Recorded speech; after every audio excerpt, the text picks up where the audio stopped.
Hey guys, we're gonna get started in just a couple of minutes, so feel free to get whatever drinks, coffee, water you want, and then take a seat, and we'll get started here soon. Thanks.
Hi guys.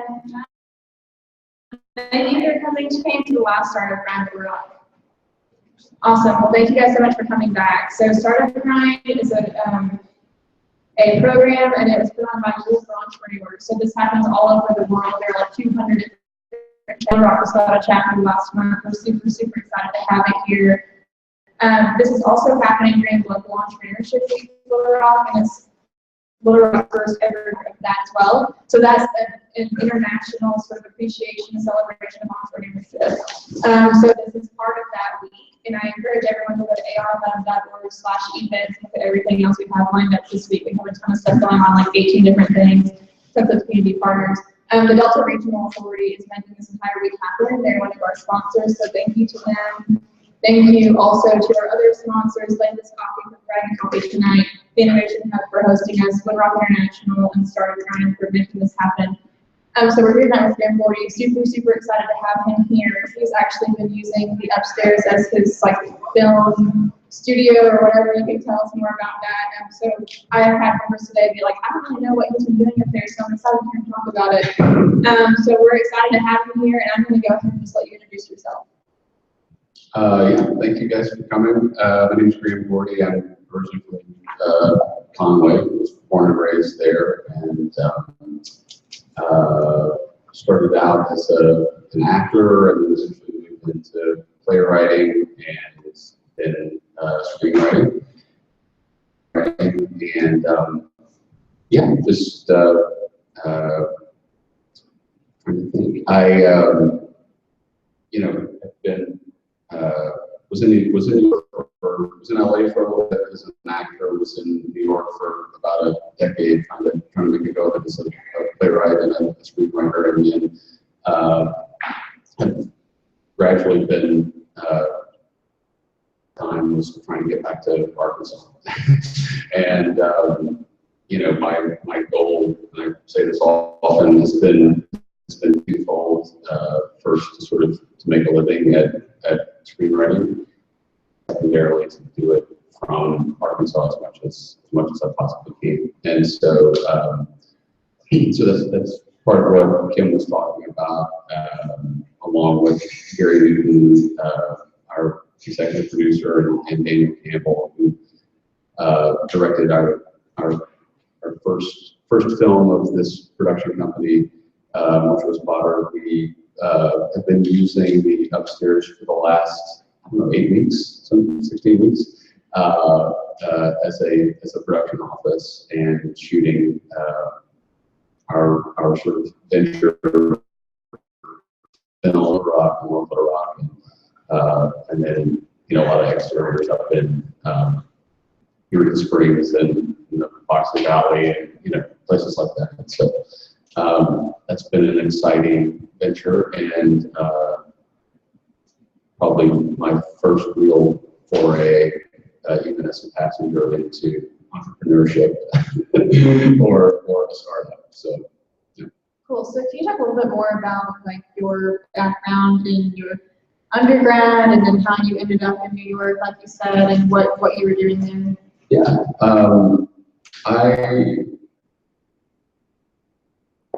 I started, I went to, was a history professor there, wasn't very focused, and I wanted to there. I moved out to Los Angeles, and it turned out that they had enough actors out there. They didn't actually need my services. But it was essentially with my scholarship, I had 5 years to complete it when I started. And so I basically decided I'm going to go out to LA and I'm going to spend a year doing this and see how I feel about it and if I want to stay. And it actually was going okay. Like I was, getting some commercial work, and then I was having some success in improv and sketch comedy. Became a part of Groundlings, which is sort of a farm team for Saturday Night Live, where Will Ferrell and a lot of those folks came from. And then, and it was there that I started writing sketches, and I loved comedy. I was sort of a comedy nerd growing up. And as an actor, even though I still loved it, I saw that there was sort of a path. And granted, it's not like, a lot of other pursuits that are, it's not like going to med school or anything like that, but I did seem to notice that people who spent sort of a decade or so there really struggling and pursuing those things as actors would typically start to make a living at it, sometime in their early 30s. And I was like, I don't want to live here that long. And I look around at the actors that are on me, and I'm just like, they are so much more passionate about this than I am. Like, what am I that passionate about? And I think that holds true. I mean, for a lot of the actors that I've been. So I moved back. I actually, in my studies, I majored in English and philosophy, and I went to graduate schools in philosophy. And one of my philosophy professors called me in his office and he said, if you can do anything else, you should do it. And he said that academic philosophy is not something that you are suited for, not because your desires and the pleasure you get from it is not valid, but because you're not going to get those in the world of academic philosophy. But I went into one-act plays while I was, during those years. And so I started applying to grad school in playwriting, and I applied to sort of, done my time on the West Coast, and I applied to,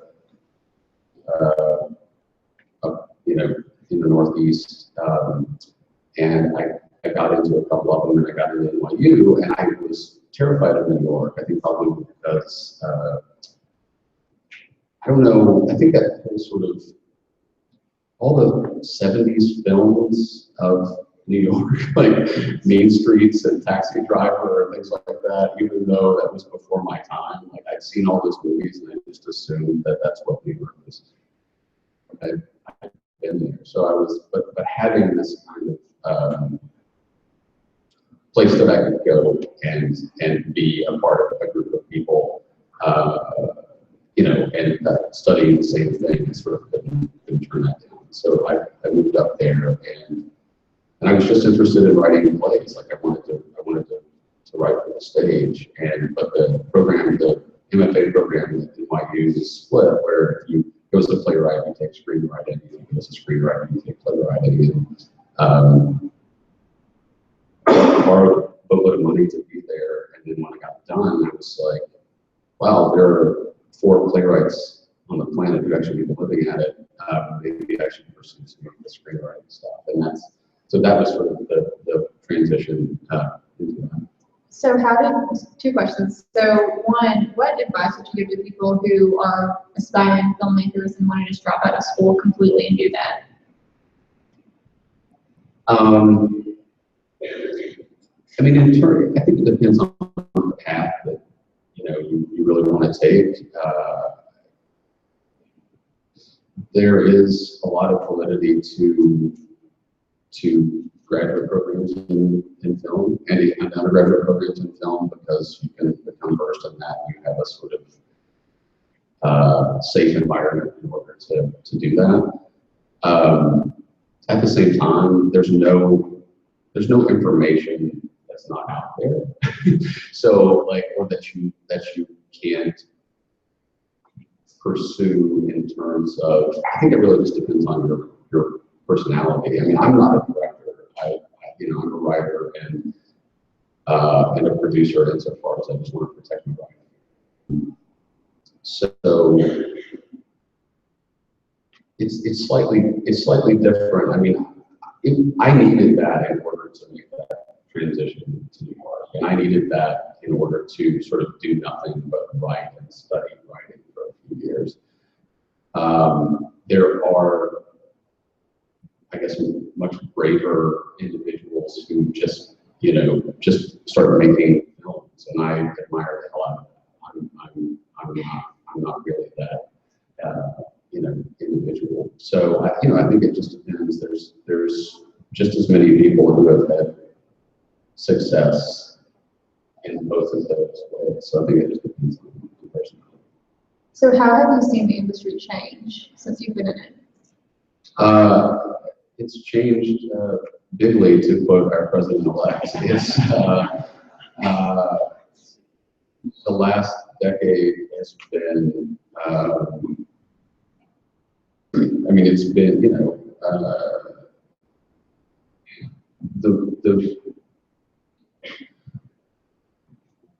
is that there's 2 things. One, a big part of it has to do with the way we receive entertainment. I mean, the way you take it in. I think that 10 or 15 years ago, it was very, very common for most people to go to theaters more and go see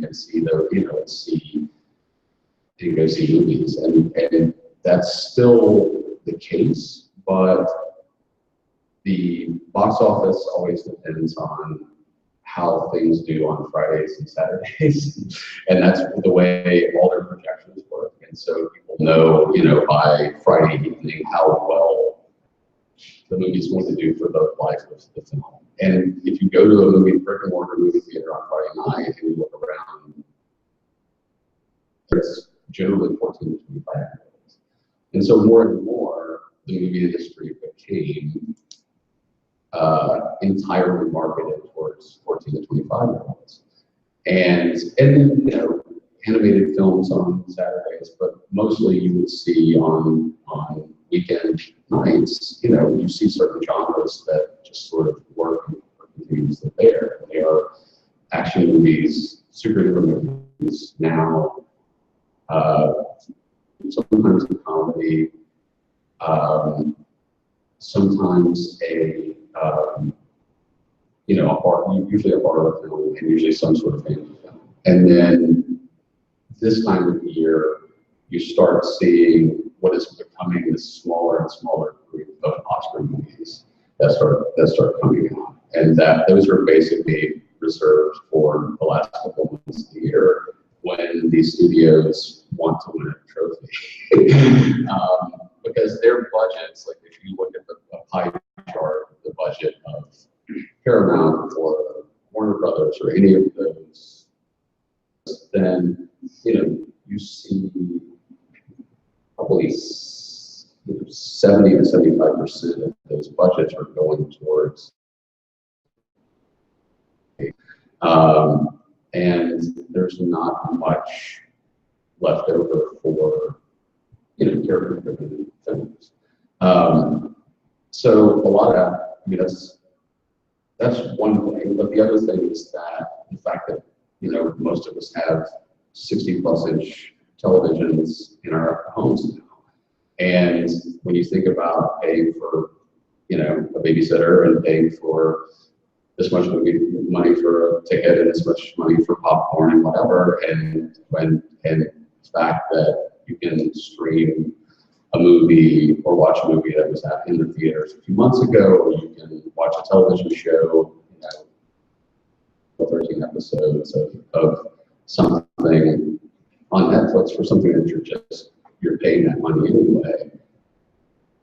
People are just like, oh, put the kids to bed and go stay home. And so, there's been this big shift towards like, there's been such a big shift towards television, towards sort of backwards miniseries, which is a thing, you know, wasn't at all present for a solid 20 years.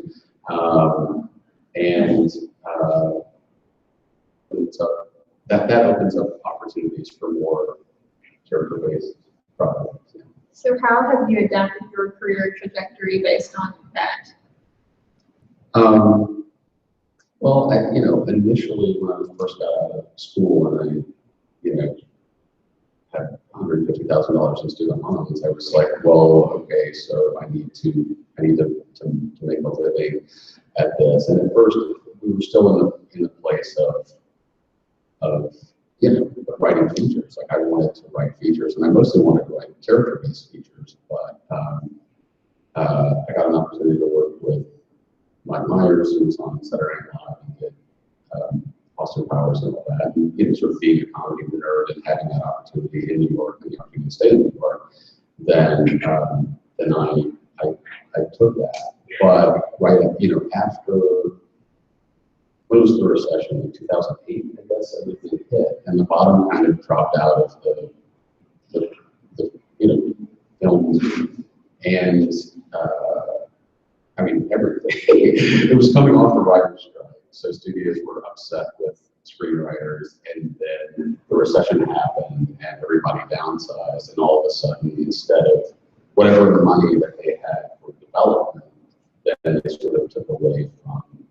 That's one area where they say. So they were basically like, okay, if you want to write a screenplay, like you need to write it on spec. I mean, there were still a handful of big budget feature writers that they were based on what they pitched or whatever, but for the most part, it really shifted around that time. And since then, I think a lot of people. I mean, I became, you know, starting out wanting to play is like moving into, at that same time, the sort of revolution that was happening in terms of television with The Sopranos, with Mad Men, with Breaking Bad. You were seeing that, and sort of, I began to sort of aspire to that, because that's where you could tell stories about human beings. And that's where I sort of shifted a lot in business. So how did you get your break into the industry, if you could pinpoint one thing?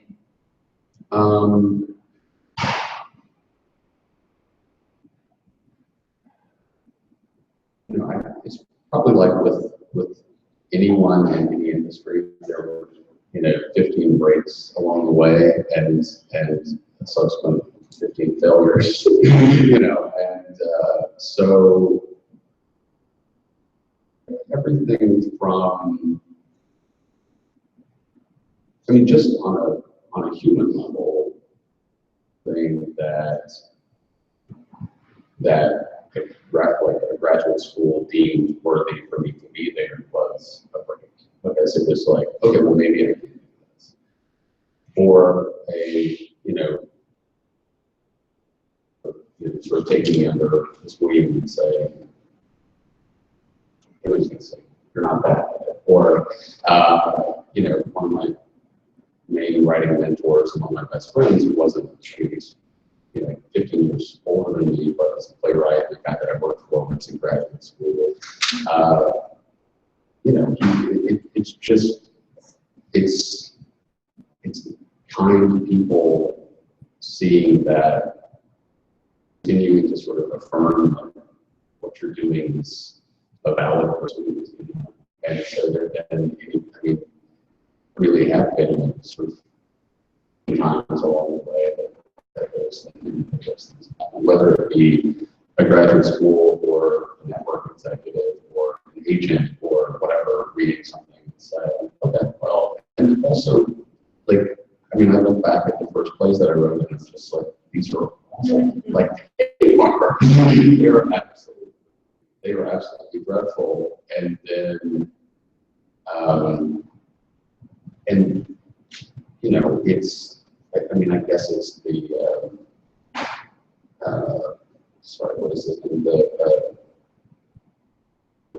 belief and the tipping point. And, yeah, so I mean, it's the lateral thing of like, you put in just thousands of hours in anything, and it's like pretty soon you're inevitably going to get better at it. So, and I didn't really have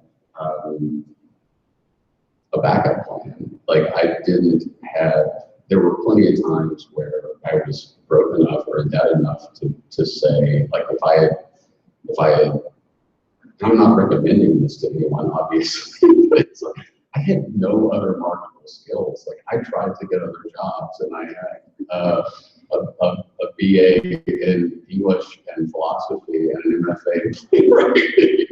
I mean, in the practical world, that may be the most worthless combination of degrees that's out there. So, and there, I mean, I say that genuinely. Like you know, there's a lot of people who sort of for my fortitude, and it's like I would have quit. I promise. I didn't have anything else. So that is a plan, is to you know to do one thing and then to have to write your way out of it. So.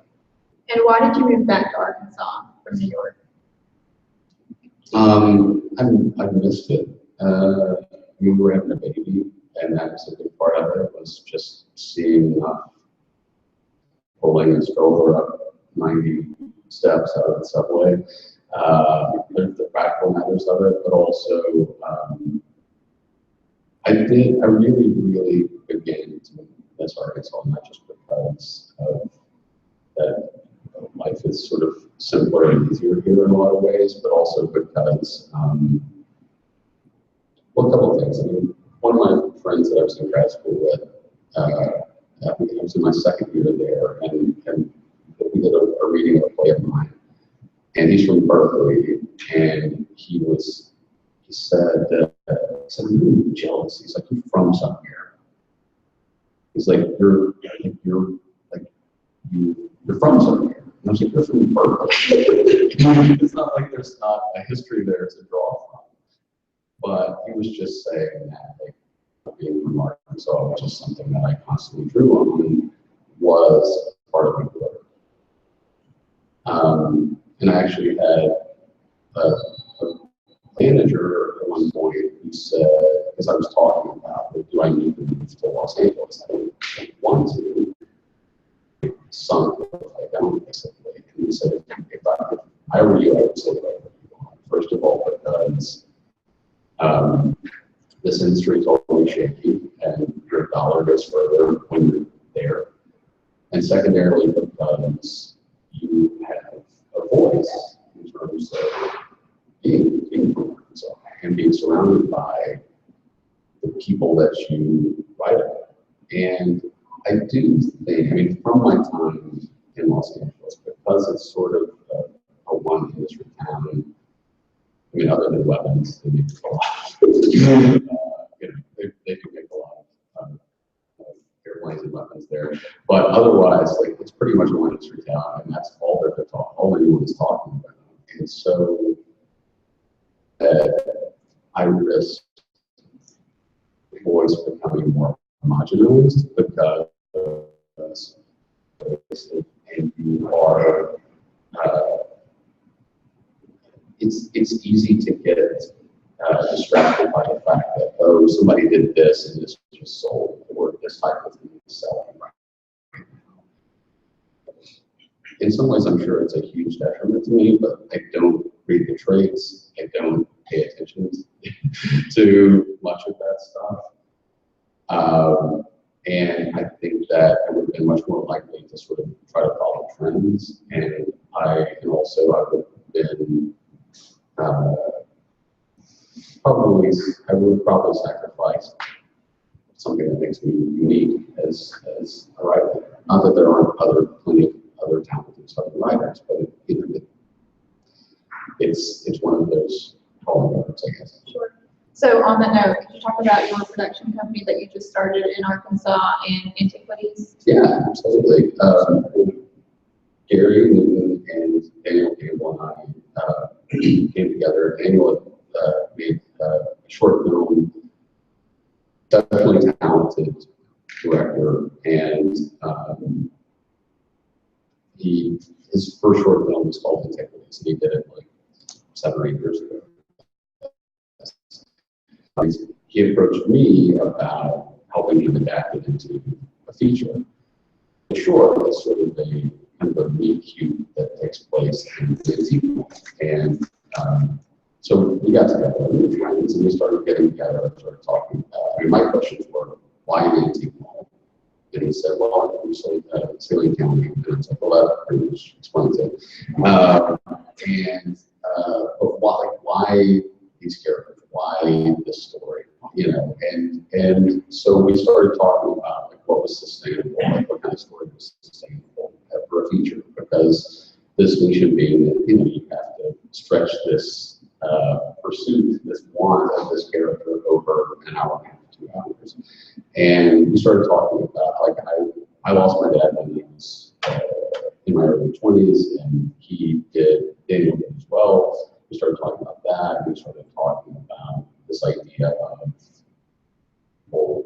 bond and like sometimes I forget, and it's just about after his father's died, going through his dad's house and being like, everything's falling behind, wireless glasses there, his keys are right there, like not being able to make the kind of switch because that someone was actually gone. And that very much fit into the antique mall world and the whole world. That when somebody's gone, all of their stuff has to go. And after you lose someone and you start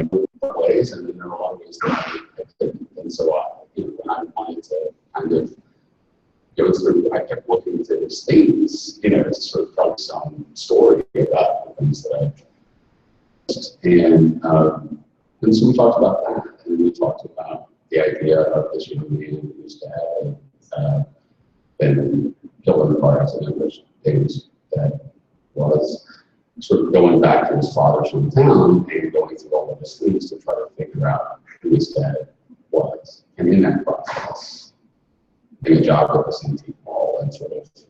So oddly enough, even though the sort of spine of that story seems dark and sad in a lot of ways, and there is some of that, it's still kind of a workplace comedy because it's surrounded by ensemble of kind of crazy people in this town and that work in this antique mall.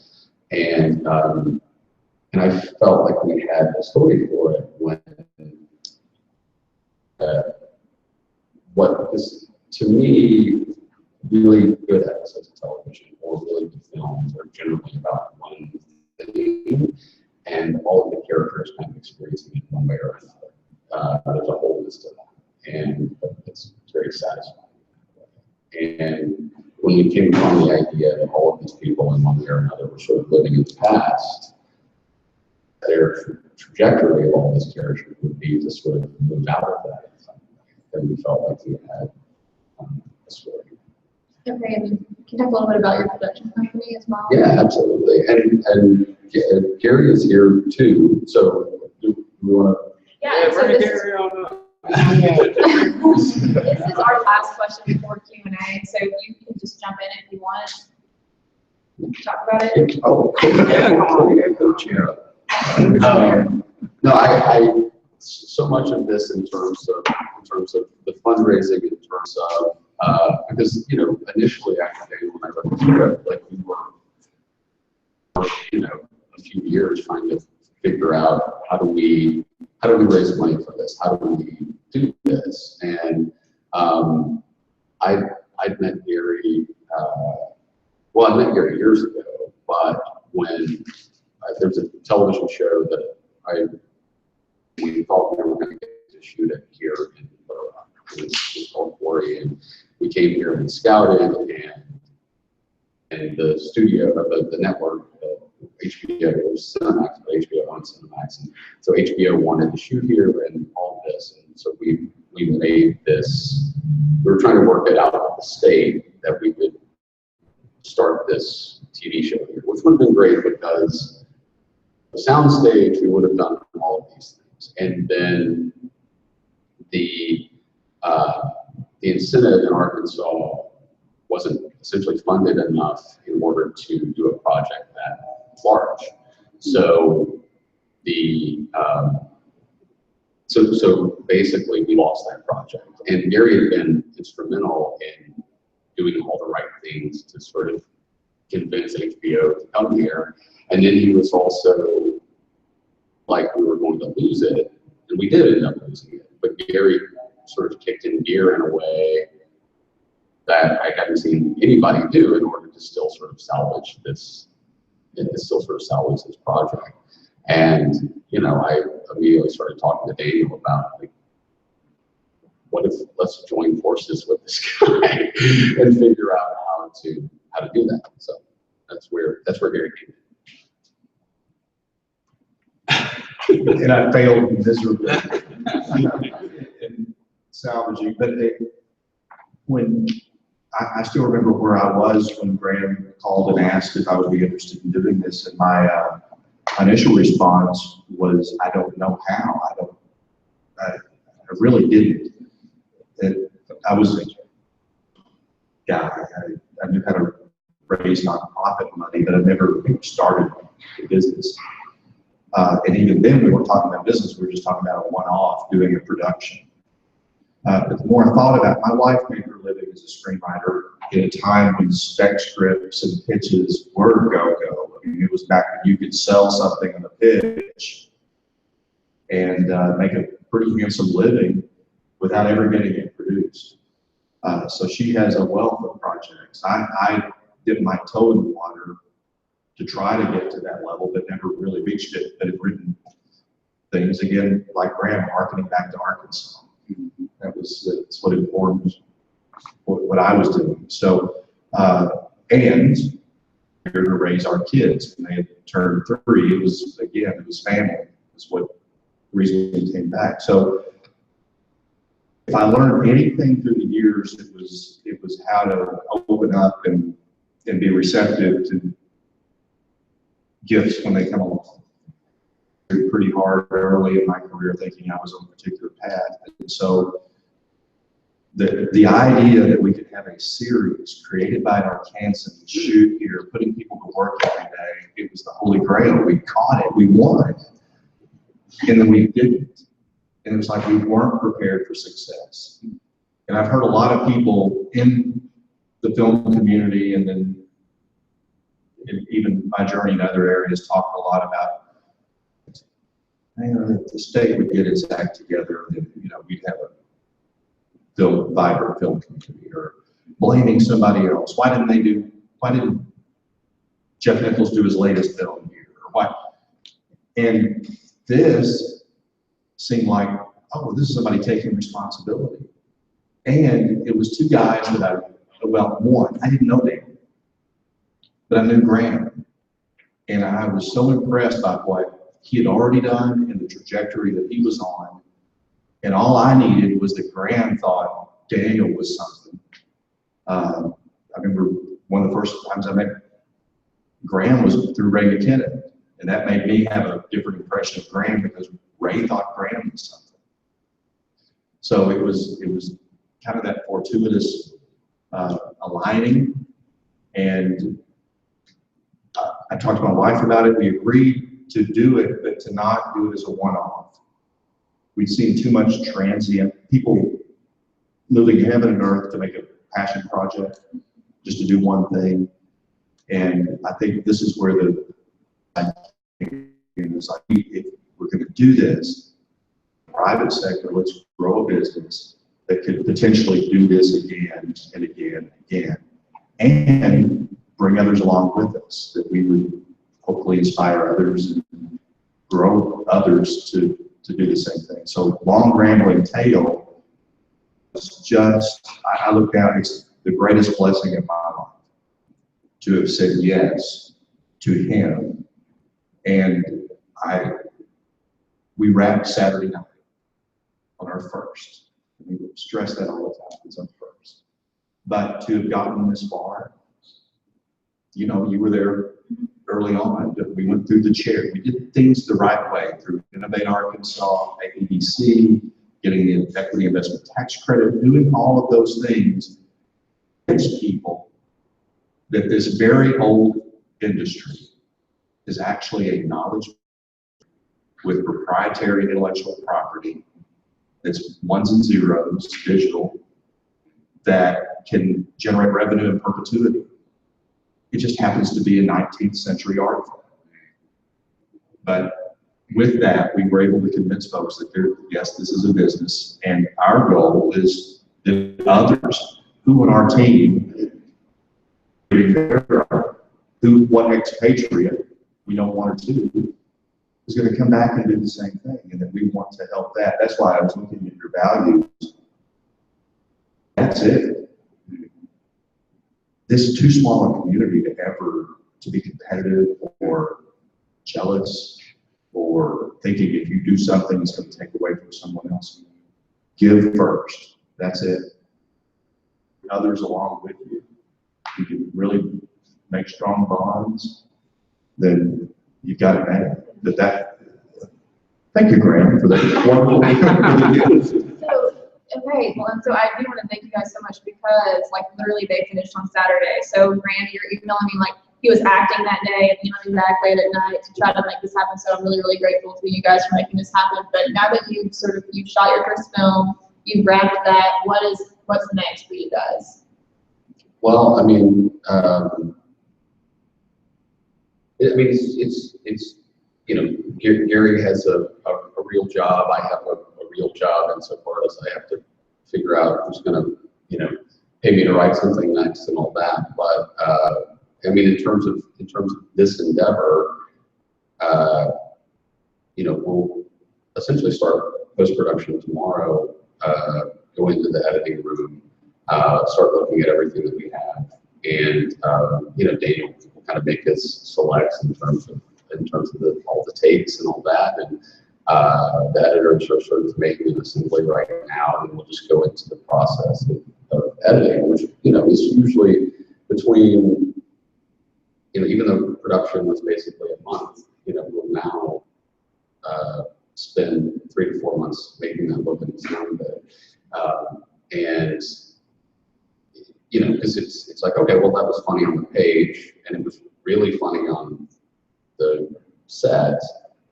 Why am I watching it and it's not funny? So that's what, you know, that's what you have to do, and that's what you have to do in editing, and that's the process of that. And then, you know, one of the things about this endeavor, and the reason that, you know, and I know I said this first thing, but was making a living at it and making projects here. I mean, part of that is selfish insofar as I have a wife and 2 kids here, and I live here and love this place and want to stay here, and I'm tired of, you know, being in Los Angeles or New Orleans for 6 months at a time. And part of it is also to sort of see that can sort of grow here, and how we're currently kind of exporting so much talent and people that get trained in this sort of thing. Because even just with, you take a Little Rock Film Festival here, and I was watching the Arkansas shorts, and it was like, okay, well, there's a few there's a few good films there. And then you see it the next year and they're better. And you see them the next year and better. And then you see them the next year and they're really good and there's a lot more of them. And it's just like, it's just a matter of being in an audience and say, well, that's great. I want to try that. Or, well, if they can do that, I can do that. You know, and then it just, it feeds on itself. And so that's what we're hoping for this. I think that, you know, anyone Gary and I will talk later this week just in terms of like what the next project is going to be. You know, we have you know, things that we've done before or ideas for something to do next and figuring out like budgetarily what we can do, what we want to do, what would be the next thing in order. And part of the reason that we chose Antiquities as a project to do first is because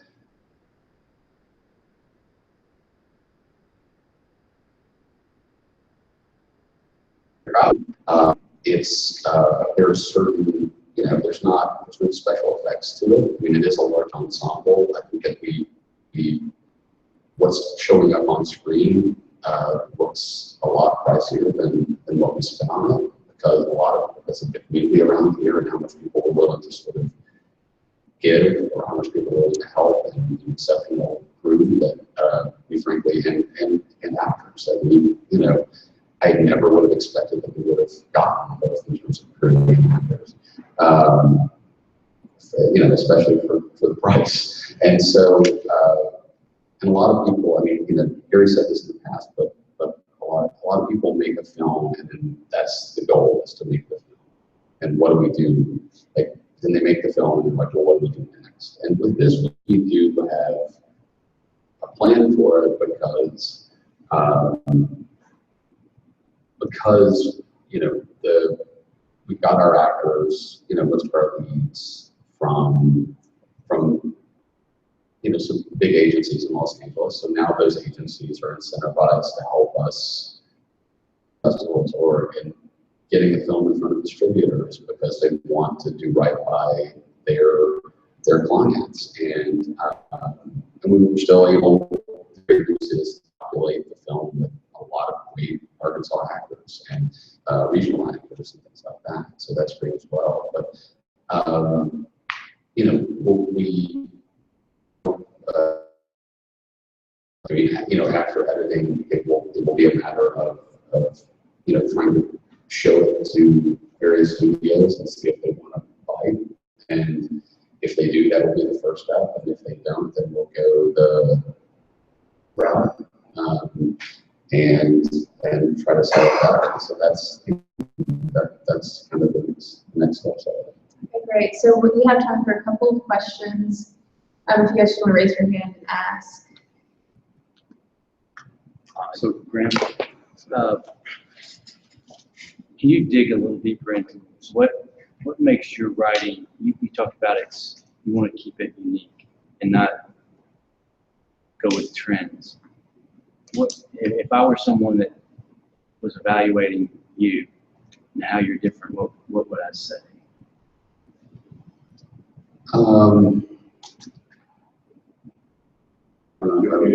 Yeah, sure. you give me an answer to that, and then I'll go from there. Yeah. I'll screw this up. But quintessentially Southern without being slovenly Southern. Smart without avoiding stereotypes. He has no qualms about jumping right in the middle of what you may think is the worst stereotype ever, and then flipping it on its head and giving you something to make you think about it in a different way. We see that about different parts of the country. I don't want to overburden him, but we see that with the Coen brothers. And it's terrifically weird and wonderful. When I read this script, it's not a jokey script. You don't read the script and laugh out loud necessarily. But once you know him, and then once you know Daniel, it puts you in this world that you see something that you didn't see before. Those of you that have watched Quarry, you see a lot of familiarity, but then also in ways that you've never experienced it before. So I love that, especially being from here, that you think, wow, one of ours did that. That's a huge compliment, and I mean it is like my favorite filmmakers are the Coens and Billy Wilder, and part of what I love about what they do is that they do what they do well in any genre. There's no other. I mean, you know, Billy Wilder made Sunset Boulevard. He made Double Indemnity. He made Some Like the Hot. Like there's no. He could do anything. The Coens similarly, but there's always their take on that world, and I admire that, you know, so much and aspire to that. I'm not an auteur, so, but that's what I aspire to in my writing, is to be able to try those different things, and also it's why, I mean, the one huge endorsement of getting into writing, you know, film or directing or just writing in general is that your subject is the world. Like you can write about anything that is fascinating you, anything that you are in awe of. That can be your next subject if you want it to be that. And so, in some ways, I was, you know, probably a very unfocused child and adolescent and teenager and college student and all of that, but it was part of the reason I chose what I did is because I can, I say this often, but like I use writing as an excuse to research. Like I can study the world or some segment of the world or something I'm fascinated by in one, you know, I can move on to the next world after that. So that's one of the things that I enjoy the most about doing.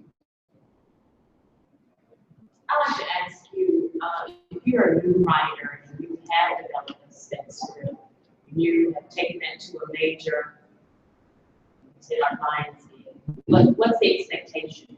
You got to the executives and they actually understand. I mean, it's always sort of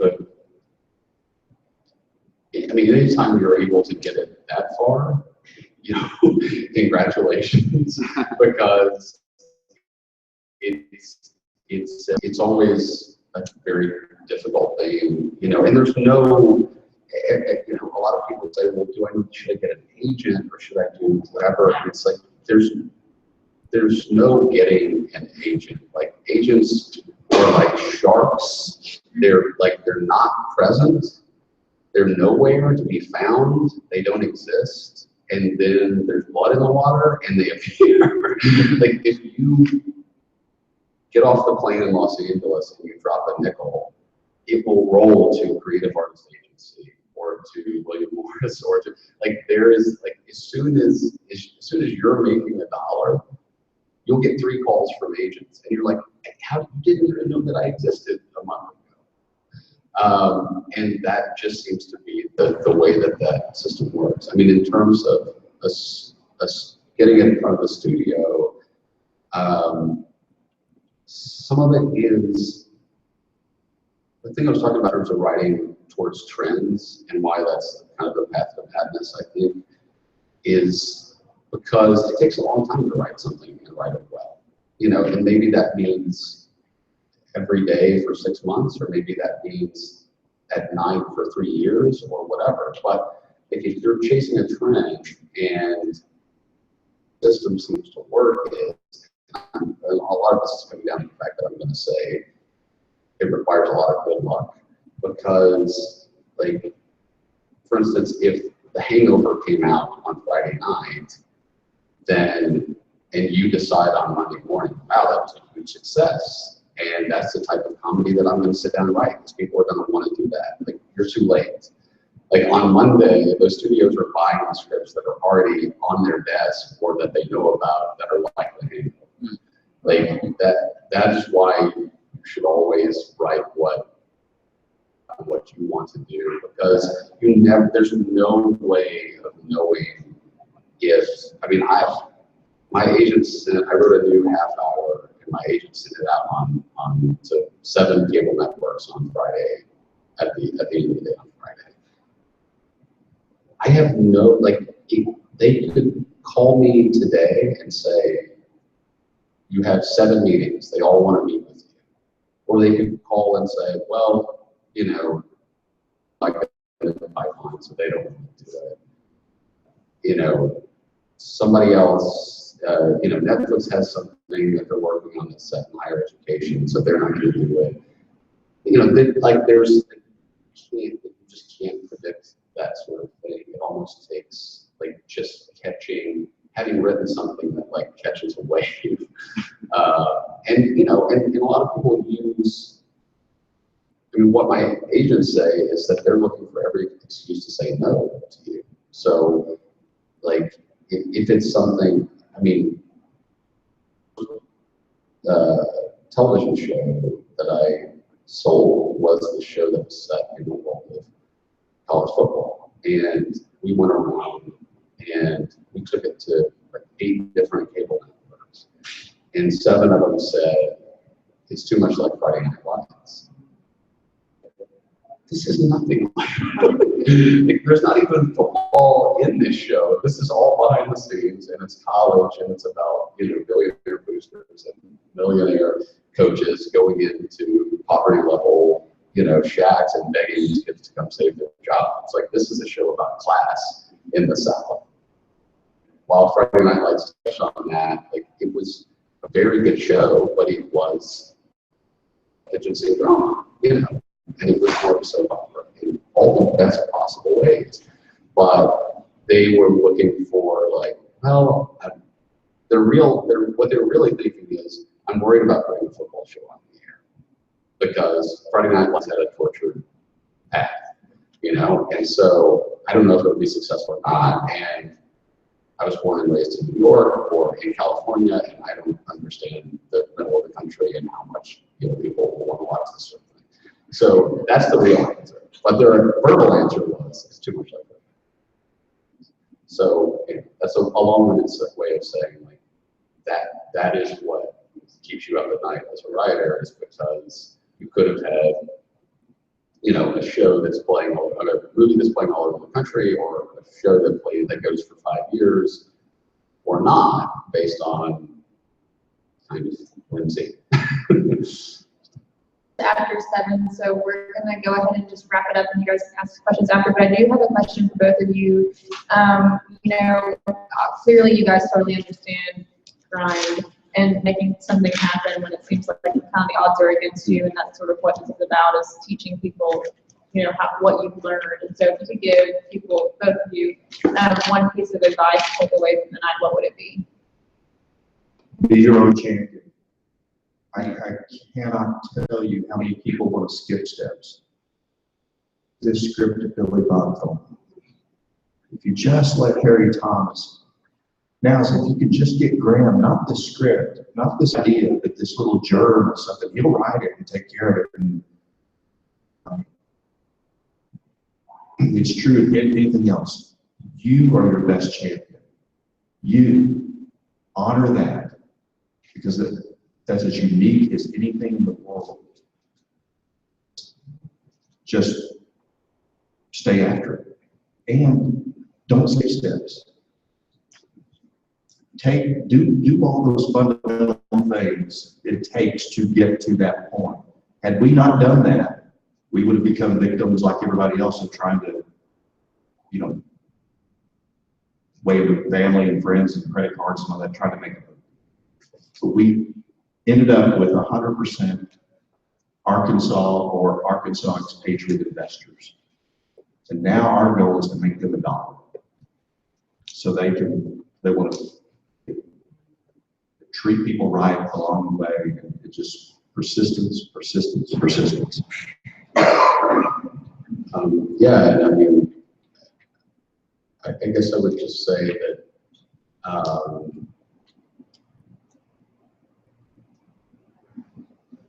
I mean, I think that to the degree that you know what you want and what you aspire to be, like, I got to that point in my path where I was like, I don't know if I want to be an actor bad enough to do that.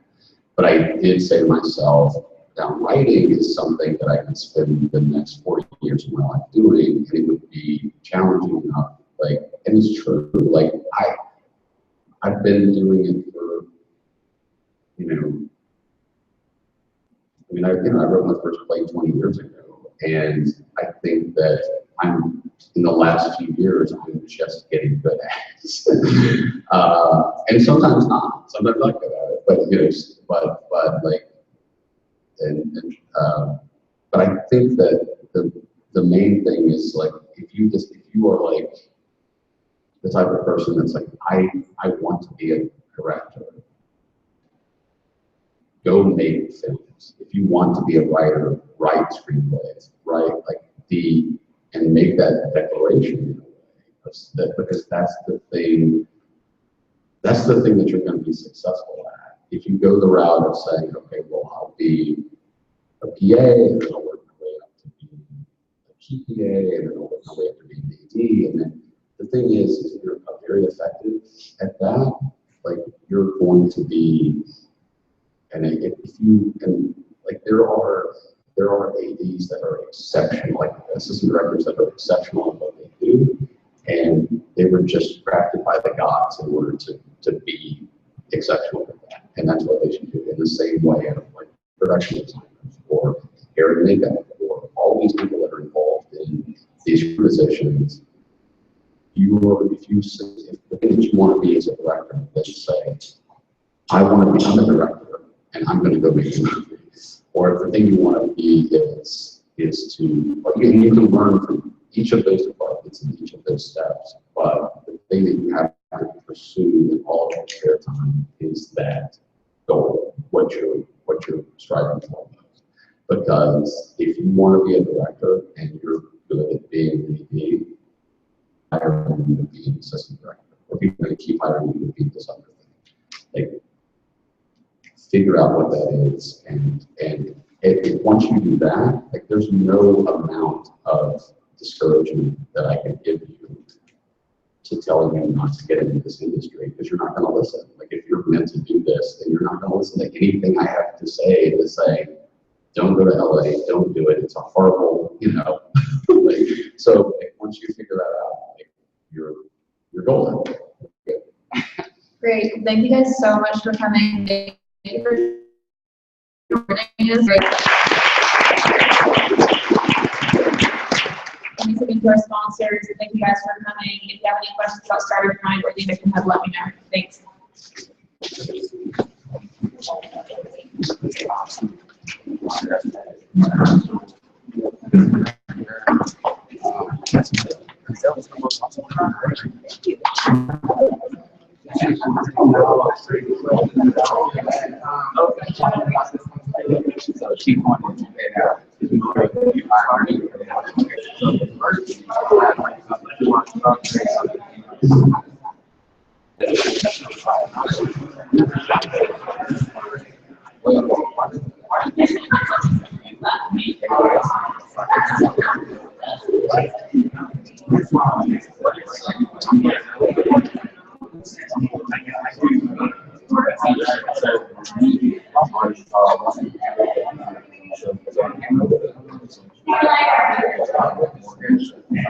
It's all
That gentleman's over there.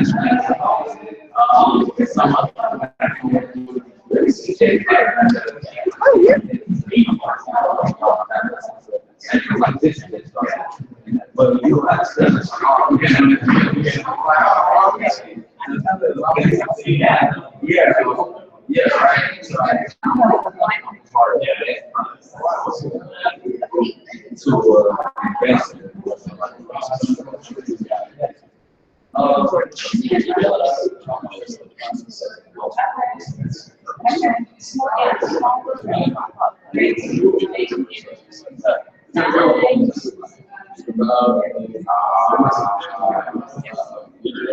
these different things that were made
You're a member, aren't you?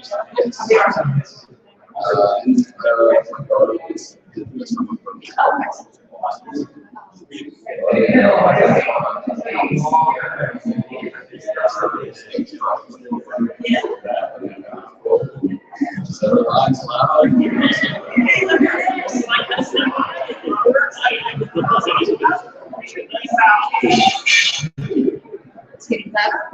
It's changed.